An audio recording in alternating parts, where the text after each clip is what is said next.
क्या आप भी एलएलएम और एसएलएम को एक ही समझते हैं? पहले मैं भी यही समझता था, लेकिन ये दोनों बिल्कुल भी एक नहीं है। तो चलो जानते हैं कि इन दोनों में असली फ़र्क क्या है। एलएलएम और एसएलएम में असली फ़र्क क्या है? कौन सा मॉडल आपके लिए बेस्ट रहेगा, एलएलएम या एसएलएम?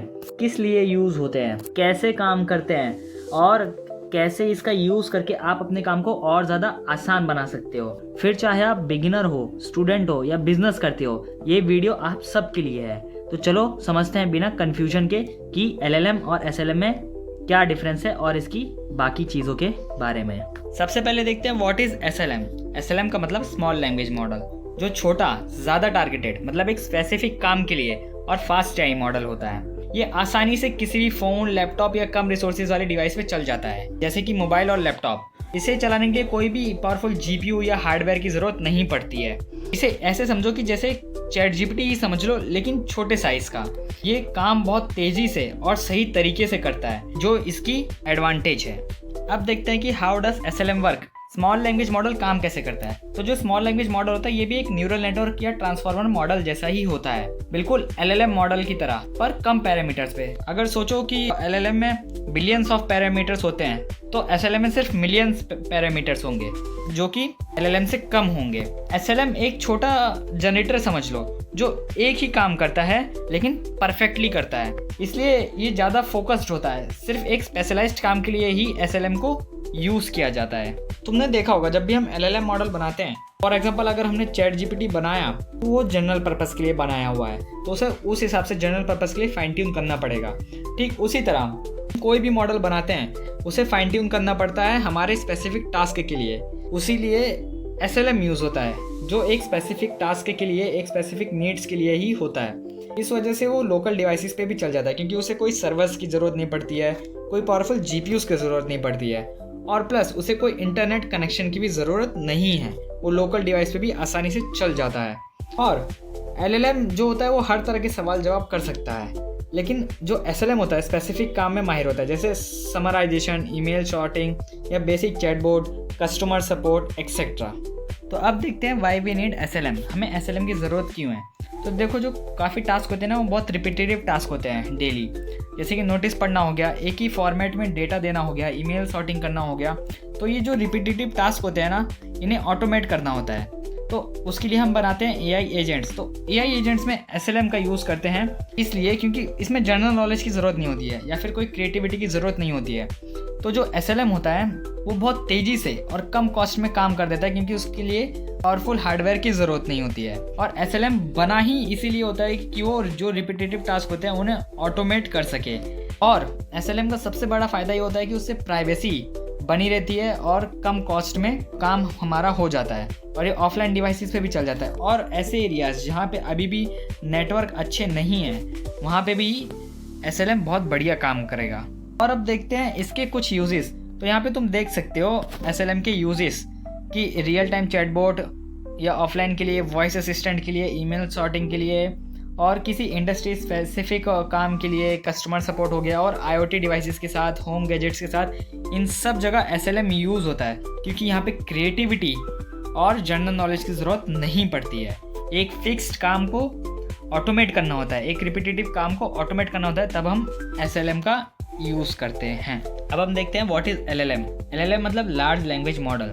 ये बहुत सारे डेटा पे ट्रेन हुआ होता है, जिसमें बिलियंस ऑफ पैरामीटर्स होते हैं। इसके डेटा में किताबें होती हैं, वेबसाइट होती हैं, आर्टिकल्स होते हैं, मतलब A to Z ये हर जगह से डेटा लेता है और उस पर ट्रेन हुआ होता है। ठीक है, ये इंसानों की तरह सोच कर जवाब देता है। अगर तुम इससे कुछ भी क्वेश्चंस पूछोगे, ये तुम्हें ऐसे जवाब देगा, तुम्हें पता ही नहीं चलेगा कि सामने इंसान है या एक रोबोट है। फॉर एग्जाम्पल, तुमने देखा होगा कि चैट जीपीटी हो गया, जेमिनी हो गया, क्लॉड हो गया, परप्लेक्सिटी, ये सब एलएलएम मॉडल्स हैं, जो बिलियंस ऑफ पैरामीटर्स पे ट्रेन हुए हैं, बहुत सारे डेटा पे ट्रेन हुए हैं और इंसानों जैसा जवाब देते हैं।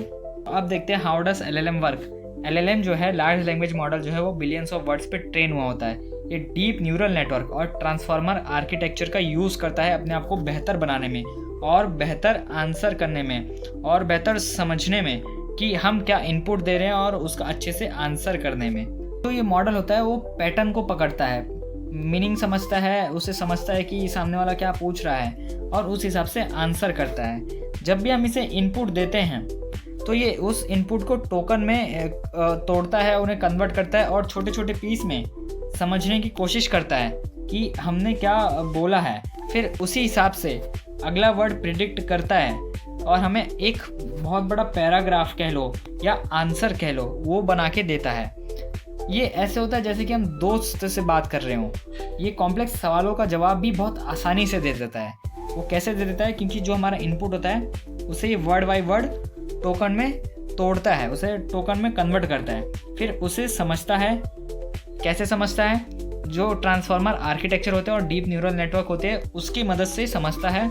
फिर हमें अगला वर्ड प्रेडिक्ट करते करते एक सेंटेंस बना देता है और आंसर दे देता है। फॉर एग्जांपल, पहले वो प्रेडिक्ट करेगा LLM, फिर नेक्स्ट वर्ड की ट्रेनिंग में विलियंस, ऐसे अगला अगला वर्ड प्रेडिक्ट करते करते जो मैच करेगा वो वर्ड प्रेडिक्ट करते करते एक पूरा सेंटेंस बना देगा कह लो, या एक पैराग्राफ बना देगा जो तुम्हारे आंसर से मैच करेगा। अब देखते हैं वाई वी यूज़ LLM। तो देखो, LLM की सबसे बड़ी स्ट्रेंथ होती है ना, उसके पास अनबीटेबल नॉलेज होती है, क्योंकि बहुत सारे डेटा पे ट्रेन हुआ होता है, तो इसलिए वो लगभग सारे काम कर सकता है।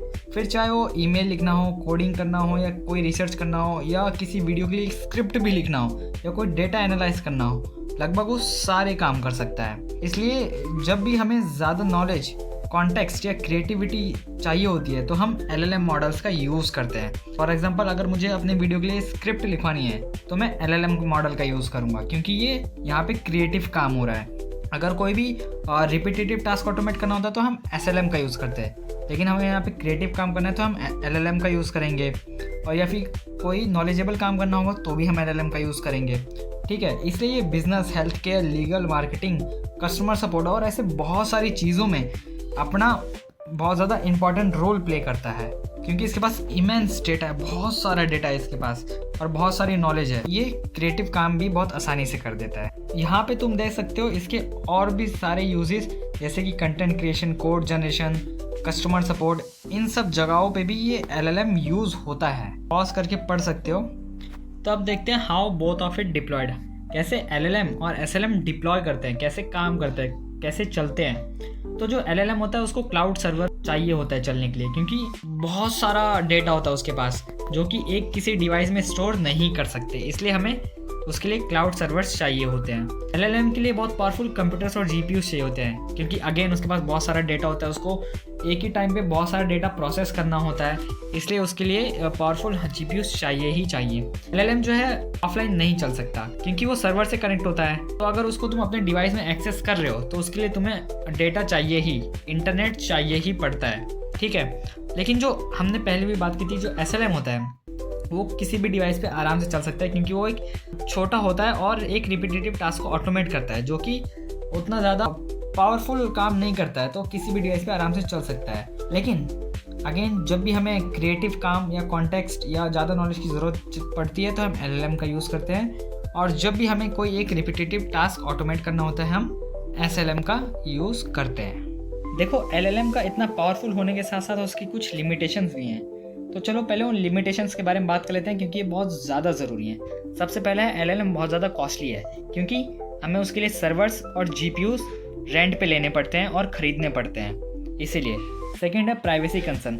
हमारा जो भी डेटा होता है वो सर्वर पर होता है, तो हैकर्स कभी भी अटैक करके उस डेटा को लीक कर सकते हैं या फिर अपने लिए गलत इस्तेमाल कर सकते हैं, ठीक है। थर्ड होता है बायस प्रॉब्लम। अब देखो, ट्रेनिंग डेटा में तुमने देखा होगा, तुम्हें एक एग्जांपल के साथ समझाता हूँ। जब भी तुम अपना फ़ोन अनलॉक करते हो अपने फेस से, तो तुम्हारा फ़ोन अनलॉक हो जाता है। लेकिन अगर समझो कंपनी ने सिर्फ गोरे चेहरे पर उस मॉडल को ट्रेन किया होता, फेस अनलॉक मॉडल को ट्रेन किया होता, तो अगर समझो तुम्हारा चेहरा काला है या किसी का भी चेहरा थोड़ा सा ब्राउन या काला है, तो वो मॉडल जो है काम ही नहीं करता, वो अनलॉक ही नहीं करता फ़ोन को। क्यों? क्योंकि उसने आज तक अपने ट्रेनिंग में सिर्फ गोरे चेहरे देखे हैं, तो उन्हीं चेहरों को वो पहचान पाता। जो भी थोड़े ब्राउन या काले चेहरे हैं उनको पहचानने से मना कर देता और ये मॉडल यहीं पे फेल हो जाता है। इसको ही बोलते हैं बायस प्रॉब्लम। इसलिए ट्रेनिंग के टाइम पे हमें वैरायटी ऑफ डेटा लेना चाहिए और हर जगह का डेटा लेना चाहिए, ताकि मॉडल सारे जगह काम कर सकें और अच्छे से काम कर सकें। चौथा है हेलुसिनेशन। LLM कभी कभी गलत जवाब दे देता है और अपने आप ही गलत आंसर बना लेता है, जो कि चीज़ें हुई नहीं होती हैं, उसे हम हेलुसिनेशन कहते हैं। पांचवा है साइज में बड़ा होने की वजह से इसकी स्पीड स्लो है। अब देखो क्या डेटा जो भी होता है वो पूरा सर्वर पे होता है, ठीक है, और उससे कनेक्शन होता है हमारे इंटरनेट स्पीड से, तो उससे डेटा कहीं ना कहीं आने में कभी ना कभी थोड़ा टाइम लग जाता है। सिक्स्थ है, अब इतना सारा डेटा सर्वर पर चल रहा है, हम जीपीयू यूज़ कर रहे हैं, तो इन सब चीज़ में एनर्जी कंजप्शन बहुत ज़्यादा होगा, जो इलेक्ट्रिसिटी होगी वो बहुत ज़्यादा यूज़ होगी, तो इसलिए एनर्जी कंजप्शन भी बहुत ज़्यादा है। ये थी एलएलएम की लिमिटेशंस।